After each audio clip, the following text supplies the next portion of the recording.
বলছি এ তুমুলসরে একটা কিসের ইঙ্গিত? কিসের ইঙ্গিত এরকম ভাবে হচ্ছে? দখল করবে, সব জায়গায় দখল করবে। ওদের সরকার না, ওদের মুখ্যমন্ত্রী আছে না।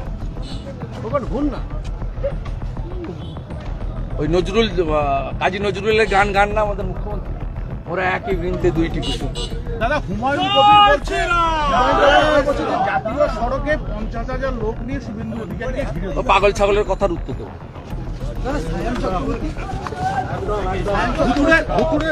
আমি এসবের উত্তর দেবো। দাদা ভুতুড়ে অতীত হয়ে গেছে। ভুতুড়ে যে সমস্ত ভোটার এই বিতর্কে নির্বাচন কমিশন অবশেষে বৈঠক ডাকলো আগামী মঙ্গলবার দিন নির্বাচন ওটা কমিশন রুটিন বৈঠক, অনেক আগে থেকে। ওটা পশ্চিমবঙ্গ নিয়ে নয়, ওটা ভারতবর্ষ। ওটা রুটিন বৈঠক।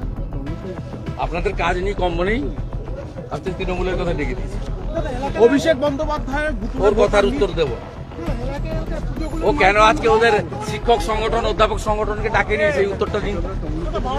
আপনারা তো বিজেপির কিছু পেলেই বাজনা বাজাতে আরম্ভ করেন। ও শিক্ষক এবং অধ্যাপক সংগঠনকে ভার্চুয়ালি ডাকেনি কেন? ওনার অনুমতিতে অনুমোদন হয়েছে। এই জন্য তো আমরা তৃণমূল ছেড়েছি। এটা পারিবারিক পার্টি হয়ে গেছে, মানে যারা আছে দাসত্ব করছে। বেচারা সুব্রত বক্সি অসুস্থ লোক, ওরা কমিটি করে দিয়েছিল, সন্ধ্যাবেলা বাতিল করে দিয়েছে। আর যেহেতু ওর কথার বাইরে ব্রাত্য বসু কমিটি করেছিল, শিক্ষক এবং অধ্যাপক সংগঠন, সেই জন্য এই দুটো সংগঠনকে ভার্চুয়ালি ডাকে। এটা তো দাসত্ব করছে যারা।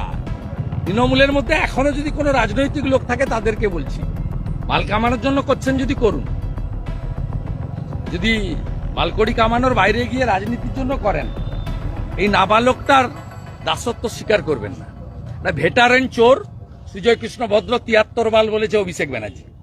দাদা আধার কার্ডের সঙ্গে মোবাইল লিঙ্ক করার মাধ্যমে আধার কার্ডের সঙ্গে মোবাইলের লিঙ্ক করার মাধ্যমে ভুতুড়ে ভোটারকে রোখার চেষ্টা, কি বলবেন? বায়োমেট্রিক বসালে একদম বায়োমেট্রিক বসিয়ে দিলে আপনার আইবল এবং থাম একদম যেটা রেশন দোকানে হচ্ছে এখানে। Thank you. ঠিক আছে, চলো।